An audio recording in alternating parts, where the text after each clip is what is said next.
What's up, my wizards? It's Dev from mtg down there on the youtube.com. Today, we got our final round of individual Eldritch Moon spoilers, which means tomorrow, Friday morning, the entire rest of the set is going to be spoiled. It's mostly going to be commons and uncommons and stuff, and a lot of it's going to be like, oh, this is pretty good in draft, you know? But I'm sure they usually reserve a standout or two for the last day. But just remember tomorrow, the whole rest of the set's going to be spoiled. But for now, we've got some individual cards I'd like to go over. 11 cards to be exact, and I'm going to start with some cards that I think are just good in limited environments, and I'm not going to say much about them, but I want to go ahead and get them out of the way so we can talk about the more impactful stuff for today. First thing I want to talk about is something that's been pretty recently spoiled here. This is Make Mischief, and it's another devil card. This is 3 mana, 2 generic and a red for a sorcery. Make Mischief deals 1 damage to target creature or player, and put a 1/1 red devil creature token onto the battlefield with the devil ability it has. When this creature dies, it deals 1 damage to target creature or player. Would have really liked if we could cast this during their turn at some point, their combat step. That'd have been nice. But in any case, it just feels nice to have something that complements the other devil cards well. And it'd be nice to have at least one more of these. I mean, I wanted them to expand on this devil creature mechanic a little bit more. But it's good that they put a card in the set at least. You know, limited play and probably limited play only. Up next is Subjugator Angel right here. This is a 6 mana, that's 4 generic and 2 white, for a 4/3 angel with flying, and when Subjugator Angel enters the battlefield, tap all creatures your opponents control. First thing I want to point out is that it says basically every other creature on the board that doesn't belong to you. So it's not just target player, you know, it's all opposing creatures get tapped when this ETBs. And this can be really good for blinking or displacing and stuff, but it's not very good for standard or any constructed plays. 6 mana is priced way out of this, especially on just a 4/3 flying body. Body could be way better, you know. So I'm not a huge fan of constructed play, but in limited, this seems like a legit bomb. Continuing the trend of cards that just look good in limited and like nowhere else, this is Courageous Outrider right here. It's 4 mana, 3 generic and a white for a 3/4 human scout. With when Courageous Rider enters the battlefield, look at the top 4 cards of your library. You may reveal a human card from among them, put it into your hand. Put the rest on the bottom of your library in any order. So it looks pretty solid in draft, you know, if you're drafting the humans deck, you know. Not bad at all, but that's pretty much where it begins and ends. I don't see it in any constructed decks at all. We just got way better stuff for 4 mana than this. And some people are saying EDH, but I don't even really see it there. Just, again, more powerful options exist at 4 mana, so not a big fan, you know. I'd say that draft and sealed, limited play only, is pretty much where this ends. Alright, let's end the train of cards that are like kind of bad for constructed and go into something I think might see some constructed play right here. Good transitional card. This is Olivia's Dragoon right here. It's 2 mana, that's a generic and a black, for a 2/2 Vampire Berserker with discard a card. Olivia's Dragoon gains flying until end of turn. So we got our third 2-drop creature for vampires that is also a free madness outlet. And this is the only one that allows you to just infinitely discard cards, if that's what you want to do. So I do think there's at least some argument for this in the actual competitive vampires deck, but if nothing else, it'll definitely be in the budget build of the vampires deck. And in limited play, this seems pretty good too. You know, basically a bear that can gain flying is nice. Here's the first card today that'll require a translation. This is Sigarda's Blessing right here. It's just a white mana for an enchantment with you may cast aura and equipment spells as though they had flash. Whenever an equipment enters the battlefield under your control, you may attach it to target creature you control. Hey, it's the janky 1 mana build around enchantment for this set. We've seen a few of these in the last few sets. Here's some right here, as a matter of fact. Some of these didn't pan out very much, but Hardened Scales had a deck for the last month that it was in standard, you know, an actually powerful deck for the last couple of months that it was in standard. But this, I'm not too sure about. You know, some people are freaking out about the card. I'm not totally sold. A lot of people have ideas for the card, from sort of an auras-based control deck to obviously Starfield of Nyx, you know. There's a lot of things that people want to do with it, including like equipped aggro, you know, that's a huge thing. Equipped aggro, I'm not really sure, but you know, Kaladesh is probably going to be at least partially focused on artifacts, so maybe we'll see some good equipments in that, but so far there's just not really very many good equipments in standard, so not really sure about that, but it is really good in Commander and fits a lot of roles in Commander too, so I can definitely see it there. You know, EDH will love this card. Not really sure as far as standard goes. I definitely like the card. Don't read any of this as me not liking the card. I'm just trying to remain objective, and I'm not totally sure that something like this can lead to a very competitive deck. Here's another card that requires a translation. This is Collective Effort right here. It's 3 mana, that's 1 generic and 2 white for a sorcery. With Escalate, tap an untapped creature you control. It's got 3 modes on it. First one is destroy target creature with power 4 or greater. Second is destroy target enchantment. And the third is put a +1/+1 counter on each creature target player controls. Looks pretty good to me. I mean, like white aggro, green-white tokens, green-white humans even, could find a way to use this. If not now, then definitely when Dromoka's Command rotates in September.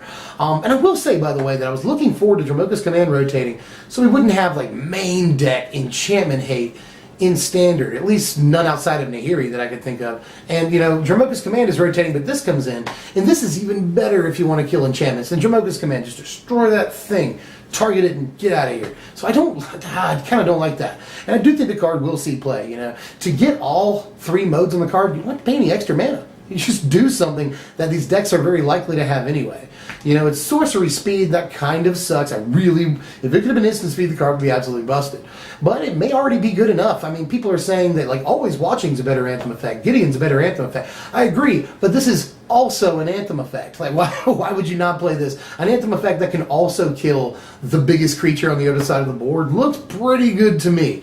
So I definitely think the card's going to absolutely see play, especially considering that even if you want all 3 modes on the card, you only have to pay the 3 mana. That's just, there's so many things to like about this card, or hate. I mean, people, on the other hand, people do hate this card. And another card that I'm going to spoil a little bit later on, because people just hate green and white right now. Like, people absolutely hate green and white right now. But you still have to give those colors decent pieces. And at the end of the day, this is probably just a decent piece. It's not broken or anything. And it will probably be more of a thing 2 months from now. Or conversely, obviously, it could see play right this second. Like the day it comes out, it could see play. I don't mean to undercut the card. But coming up next is Imprisoned in the Moon. Imprisoned in the Moon is a 3 mana aura that's 2 generic and a blue for an aura, and it can enchant a creature, a land, or a planeswalker. Enchanted permanent is a colorless land with tap. Add colorless to your mana pool, and it loses all other card types and abilities. Blue removal. Ladies and gentlemen, straight up blue removal. And I know that I just said Dromoka's Command is in the format, collected effort. Jesus. Why? But still, blue removal that can hit creatures and planeswalkers, and lands, by the way. I mean, it's definitely worth noting that you will hit lands some of the time, but most of the time, this is blue removal that can take out creatures, and, again, very, very importantly, planeswalkers. I know I just gave janky 1 mana build around enchantments a lot of crap, but I'm gonna praise one right now, actually. And I think a lot of people probably like Sigarda's Blessing more than they like this card, but there's a lot of thinking to do about this thing. Same thing with Sigarda's Blessing, though. But anyway, this right here is Crop Sigil. It's an enchantment for 1 green mana with, at the beginning of your upkeep, you may put the top card of your library into your graveyard. If we have Delirium, we can pay 3, that's 2 generic and a green, and sacrifice it to return up to 1 target creature card and up to 1 target land from our graveyard to our hand. Not too bad. You know, the mid-range Delirium deck probably wants another 1-drop along these lines, and it already has Vessel of Nascency, obviously. It's got Gnarlroot Dryad out of this set, although I don't know if the mid-range Delirium deck will play it. And then, not even, you know, I'm totally serious here, Evolving Wilds is another good 1-drop for that deck. But as many good things as we can get for just 1 or 2 mana to turn on Delirium as quickly as possible, always welcome. And by turn 3, when we draw our card, we've already got 2 cards in our yard if we get this on turn 1. Doesn't seem bad. We're halfway to Delirium, at least theoretically in that case. So it doesn't seem bad. I mean, the worst thing about the card is definitely that, you know, you want to put enchantments in your graveyard for Delirium, but you can't do that with this until you already have Delirium. So that seems kind of awkward, slightly clunky, but at least want to try the card out, you know? Definitely looks like it could test well, but who knows? You know, this definitely looks like something that, you know, turn 1 it's fine, but later on it's actually not too bad either. Sometimes these things are terrible top decks. But this card looks like a fine top deck. Later on in the game, if you already have Delirium, then you can use this as basically a 4 mana card. I was going to say sorcery, but you can just pay the 1 and then do the 3 mana activation cost at instant speed, if that's what you want to do, and put stuff back into your hand. So, and with Delirium, there are times where you put stuff in the graveyard you don't really want to put in the graveyard, you know, through self-milling, for instance. So this could be very good and just provide some advantage. Do note, by the way, that if you play this for 4 mana, basically, later on in the game, you get 2 cards back and you only spent 1 card. That, my friend, is card advantage. Up next is a card that is very much hated. People really don't care for the card at all. This is Heron's Grace Champion right here. It's a 4 mana, that's 2 generic, a green and a white, 3/3 human knight with flash and lifelink, and when it enters the battlefield, other humans you control get +1/+1 and gain lifelink until end of turn. Okay, yes, it's nuts. The card does look pretty stupid to me, honestly. And I mean stupid in the good way, like the card is busted. The only bad thing I'll say is that I don't think it goes in these green, white, and banned collected company decks. I'm not seeing that. I mean, it whiffs, you know, it whiffs on company. And creatures that whiff on company aren't usually included unless they're amazing, like Avacyn. Sometimes that's a 1 or 2 of in those decks, sometimes a 4 of even. But that creature is just amazing and too good to pass up. This might be the same thing, but I feel like that deck would cut Avacyn if it added this, and I really don't think the deck wants to cut Avacyn. Here's the most recent card spoiled today. As a matter of fact, it got spoiled just about 20 minutes before I came on camera to do this. This is Power of the Moon right here, and I love the pseudo Sailor Moon reference on this, but you'll punish people in the name of the moon with this thing. It's 2 and a blue for an enchantment, and it has whenever an opponent casts a spell, sacrifice Power of the Moon and counter that spell. Looks pretty janky at first, but there's some good kitty kiss. There's some good things about this card. Now we already have 3 mana instant speed, counter spells in standard, and they don't see much play. But, normally something like Sorcery Speed would be bad, but it completely changes the way your opponent looks at the counterspell. They know no matter what they play next, it's going to get countered. So if we play this early, they go, and it doesn't matter if it's their turn 3 or turn 4. They basically have to waste their next turn getting rid of this card and playing something that they might not actually want to get rid of that much. They might want that card. They just have to play it in order to get the shields down on our side and, allow them to actually play spells. And the longer they wait to bust this thing somehow, the worse it is for them. If it's turn 5 and this card's still sitting up on our side of the battlefield, they're actually doing something very wrong. So the card actually doesn't look too bad. It looks like it could go really, really well in Starfield decks. Play this turn 3, get your shields up, allow you to buy some time to get to your Starfield, and then once your Starfield's online, you can bring this back into play every single turn, and that looks pretty good. One more card spoiled today, and this is probably my favorite all day. This is Mausoleum Wanderer right here.